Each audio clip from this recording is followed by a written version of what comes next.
bienvenido a la exposición Pampatar. Gracias a Vale TV por hacer este reportaje.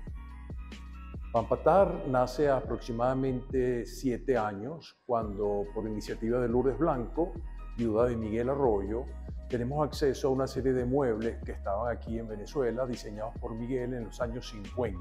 Durante 7 años estuvimos levantando los muebles uno a uno, haciendo todos los planos fidedignos con la información que teníamos a primera mano, y logramos producir 4 muebles emblemáticos de Miguel Arroyo, donde están la mesa Mendoza, la butaca de Pampatar, aquí a la derecha,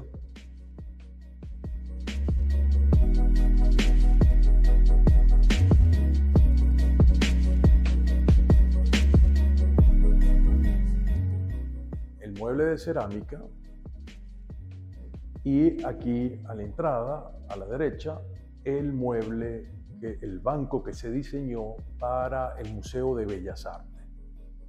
Cuando empezamos a hacer el levantamiento de información sobre la obra de Miguel, nos dimos cuenta que Miguel trabajó sus piezas de una manera, si se quiere, artesanal. Es decir, lo que él fabricó en vida y diseñó en vida fueron piezas que fueron construidas específicamente por un carpintero, de una manera, con una relación, si podemos decir, uno a uno. Entonces, con esa idea en mente, nosotros estamos reeditando todos estos muebles también con artesanos de la zona de Quibor, el estado Lara. Cada uno de estos muebles está hecho con un tipo de madera nuestra, digo yo, tropical diferente. Son maderas puras, aquí no hay ningún tipo de chapilla o de una conformación de un compuesto en su corazón, por decirlo de una manera. Tenemos que el mueble de cerámica está hecho en pardillo, la butaca de Pampatar es caoba, la mesa Mendoza es roble y como último el banco del Museo de Bellas Artes está hecho en algarrobo. También desde un principio pensamos en que queríamos exponer todos estos muebles en conjunto con la obra de 3 creadores, artistas, que pudieran interpretar la obra de Miguel y incluirla en esta exposición.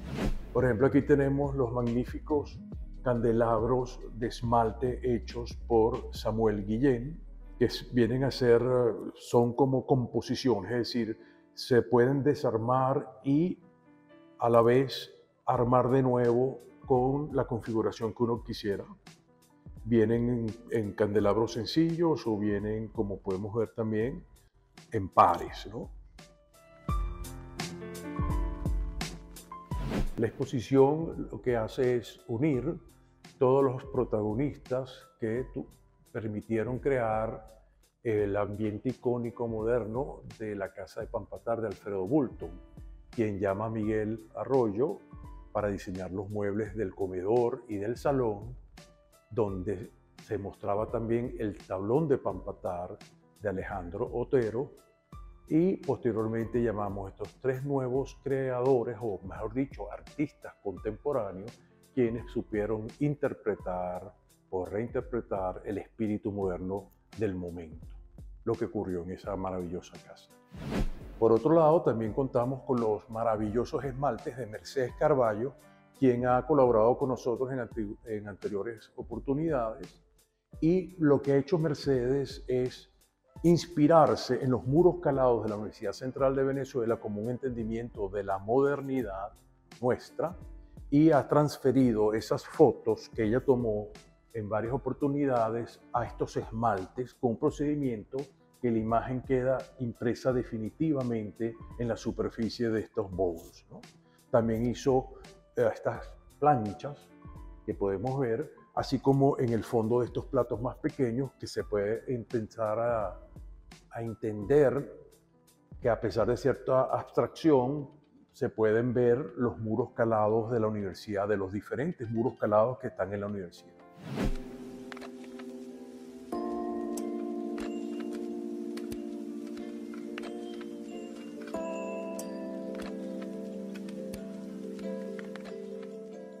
Al artista Pepe López, que ha desarrollado una serie de alfombras que ha titulado Moderna, que también tienen inspiración en los muebles de Miguel Arroyo.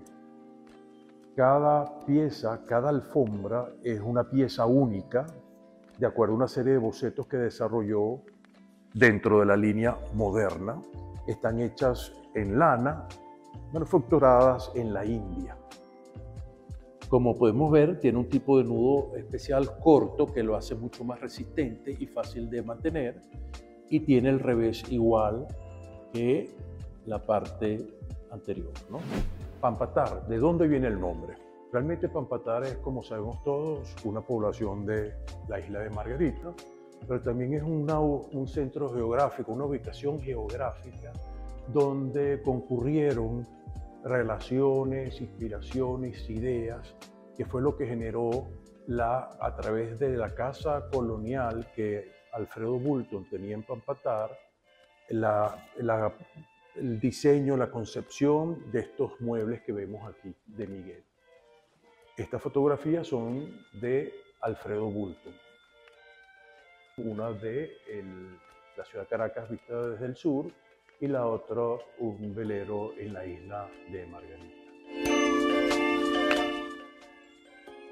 Hay un famoso interior, o hay una foto del famoso interior de la casa de Bulton en Pampatar, donde concurren tanto los muebles diseñados con Miguel Arroyo como la butaca, así también con el famoso tablón de Pampatar hecho por Alejandro Otero. Hemos incluido ahora a Alejandro Otero porque representa nuestro nuevo punto de tanto investigación como desarrollo con estos bocetos que pertenecen a la Fundación Otero Pardo, que en los años 80, principios de los años 80, diseñó para textiles. Quisiéramos desarrollar estos mismos pensando otra vez de manera artesanal, no industrial, utilizando tejedores tanto de la zona de Tintorero en Lara como en Mucuchí, Estado Mérida. Todo bajo el punto de vista y bajo el tejido artesanal. El mueble de cerámica fue concebido por Miguel Arroyo para su casa, para poder poner una serie de piezas de cerámica pequeñas que eran parte de su colección.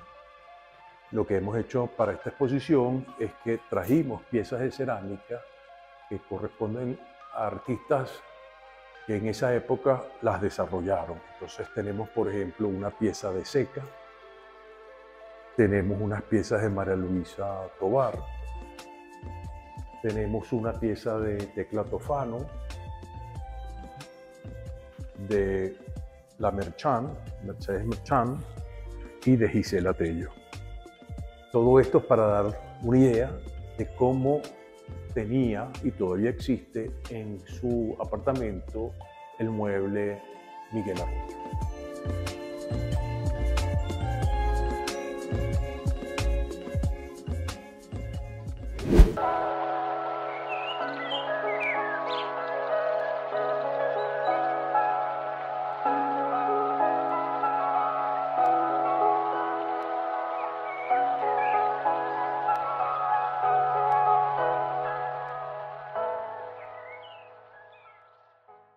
Hola, bienvenidos la gente de Espacio Arte de Vale TV, invitados a mi exposición Sancocho Salazar. Bueno, les voy a hablar un poco de esta exposición. Esta es una exposición donde yo hago, digamos, una revisión de lo que es el arte autóctono, una revisión del arte autóctono de nuestra, digamos, nuestra venezolanidad desde un punto de vista conceptual. Ahorita hay digamos que en el mundo entero hay una ola, una revisión de lo que es el arte autóctono, lo folclórico, el arte artesanal. De hecho, puedes ver ahorita la Bienal de Venecia, hay toda una revisión de eso a nivel internacional, de todos los países, las selecciones que mandaron, todo tiene que ver con folclore, arte artesanal, raíces. Y bueno, yo quizás más o menos dentro de esa tónica partí con esta exposición. Yo parto con una revisión del pintor de Petare, Bárbaro Rivas, hago una reinterpretación de algunas de sus pinturas y lo pongo en diálogo como díptico con unas pinturas, digamos, minimalistas de corte conceptual.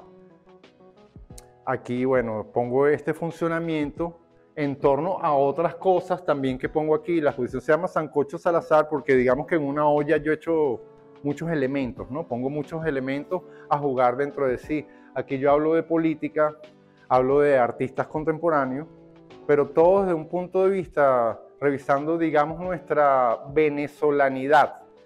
Yo me iba a Katia a revisar los carteles, esos cartelitos que uno ve en los negocios, ¿no?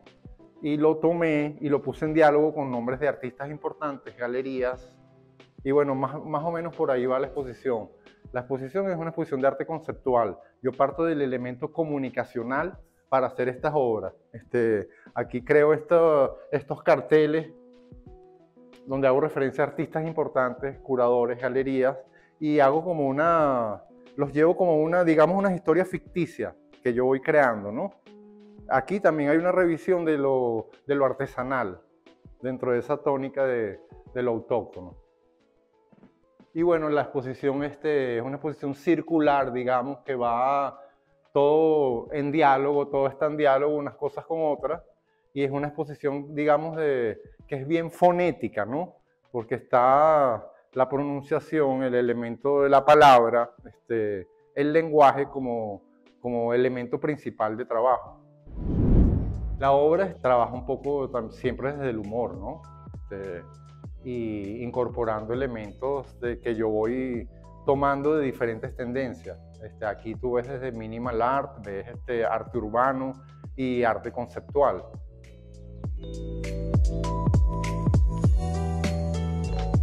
Juan Hacha era un crítico de arte latinoamericano. Esta obra que tú estás viendo es como el prólogo, como la hoja de sala, de donde yo partí para hacer esta exposición. Juan Hacha, todo el trabajo de Juan Hacha se basa en la reivindicación de lo latinoamericano, del artista latino volviendo a sus raíces, a su cultura y no fijándose en lo importado. Para hablarte un poco de los artistas que yo uso en esta exposición, son artistas que yo en realidad les estoy haciendo como un homenaje.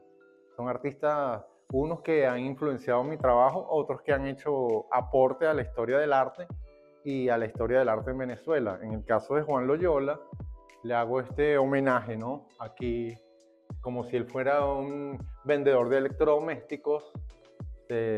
Y bueno, esto es un poco recreando la calle, lo que es las paredes de la calle, ¿no? Y Juan Loyola para mí fue un artista súper importante. Fue un artista conceptual que no tuvo mucha, digamos, no le pararon mucho en su momento, pero de verdad el legado que dejó es inmenso.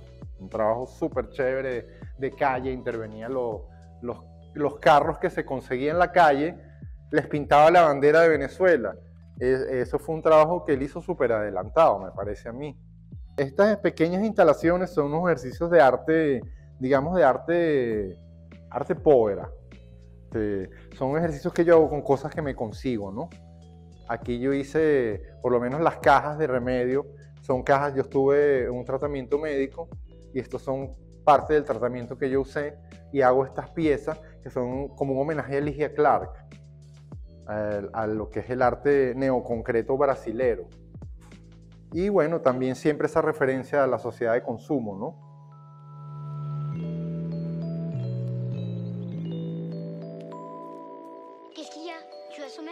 Sí, estos son como unas maquetas haciendo referencia a lo arquitectónico y a los museos. La idea es que cuando tú tomes la toma de abajo, veas atrás y los de atrás son como las vallas de la ciudad. ¿Entiendes? Entonces cuando tú haces esta toma así, se ve como el museo y atrás las vallas, como una ciudad, una ambientación, trabajando con las escalas. La culebra también es una representación de lo autóctono. Yo aquí uso elementos como las esterillas, tienen que ver con el folclore nacional, y esto es una representación de la coralito, que es una culebra venezolana muy famosa.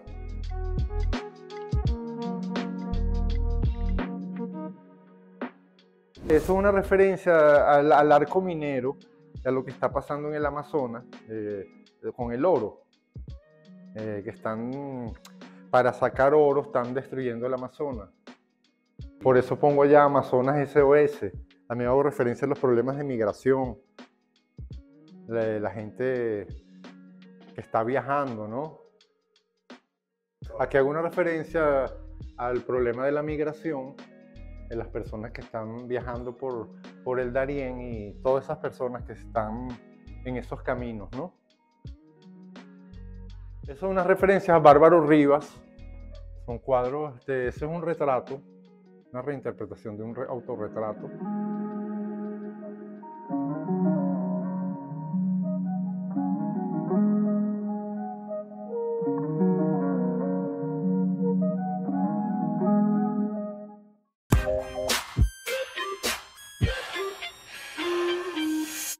En la ciudad alemana de Múnich, el Museo Haus der Kunst presenta por primera vez en Europa una exposición de la artista polifacética estadounidense Meredith Monk.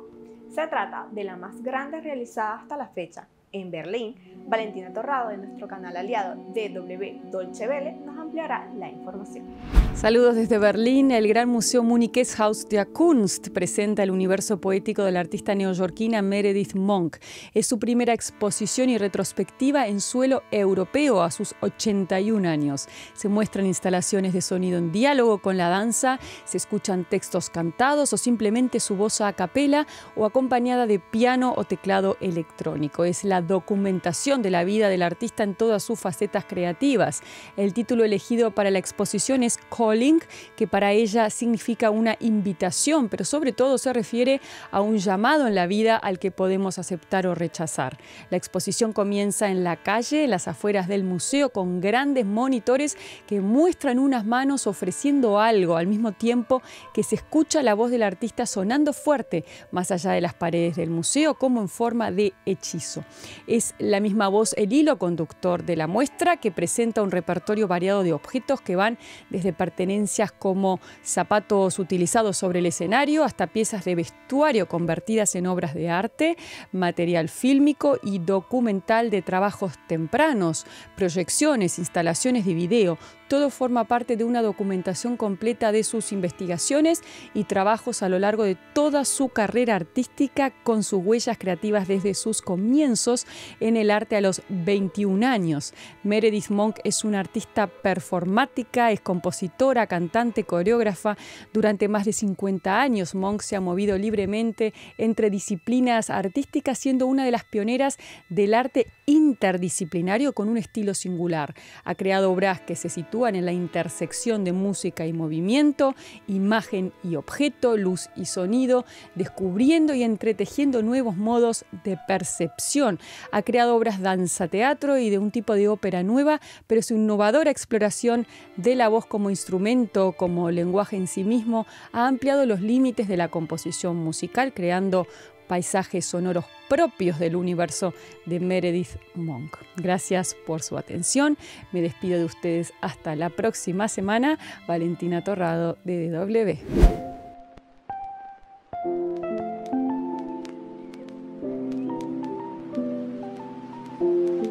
Mi trabajo particularmente ha sido ser como un anticuario de la modernidad, como me dicen mis amigos.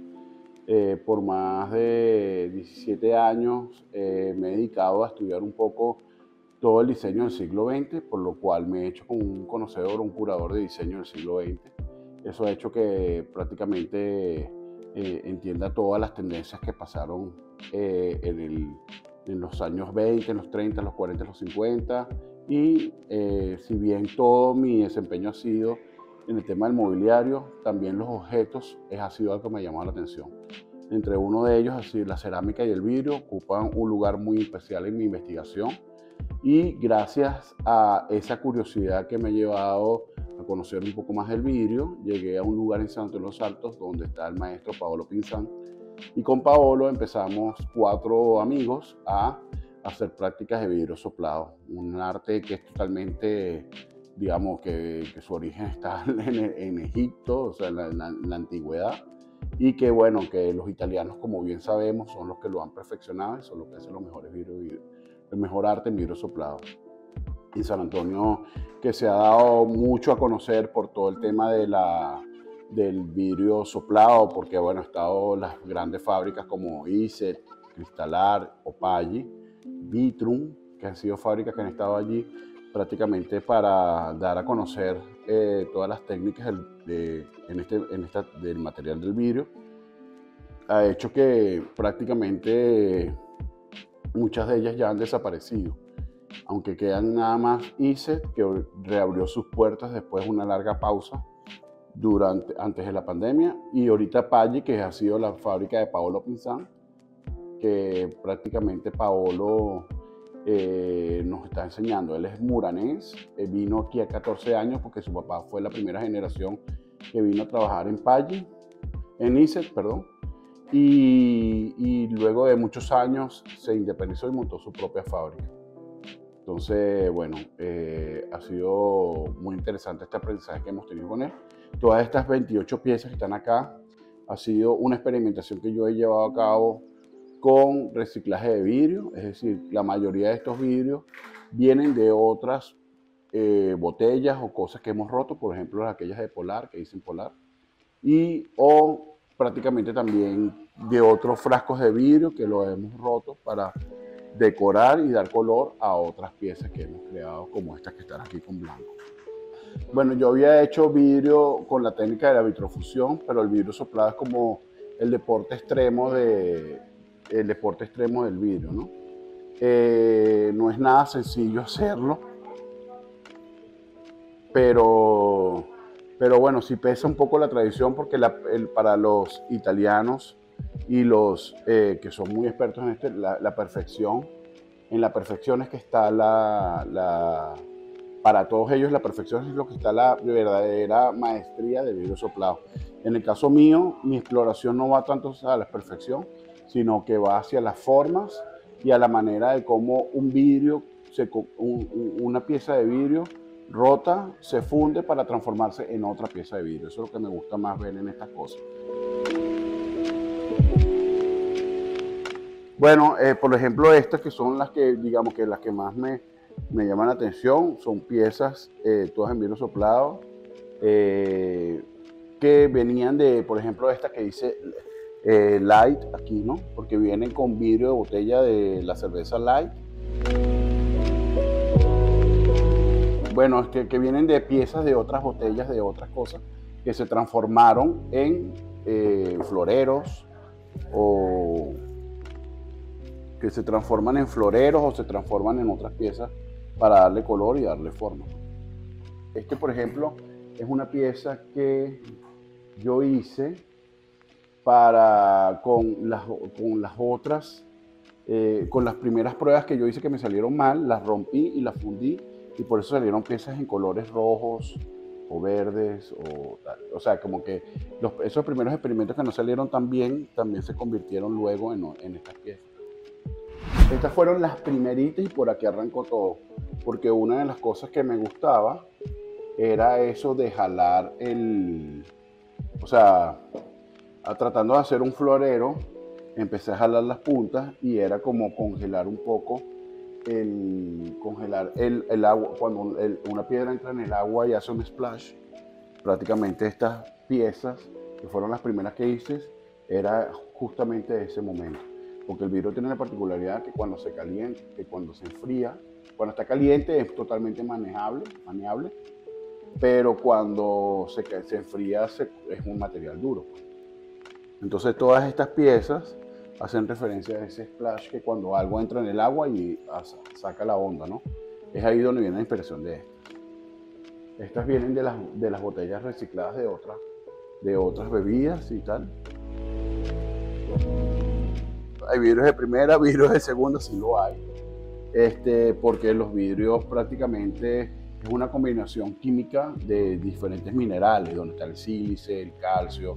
A veces si le pones plomo, sale el cristal, que es un poco más brillante y un poco más delicado. El vidrio no es tan delicado como el cristal. O sea, hay vidrios buenos y vidrios malos, porque el vidrio reciclado, que lo quemas y lo quemas una y otra vez, por supuesto que no se hace como un buen material para poder trabajar. Pero todas estas prácticamente están hechas con vidrio reciclado, porque Paolo trabaja con vidrio reciclado.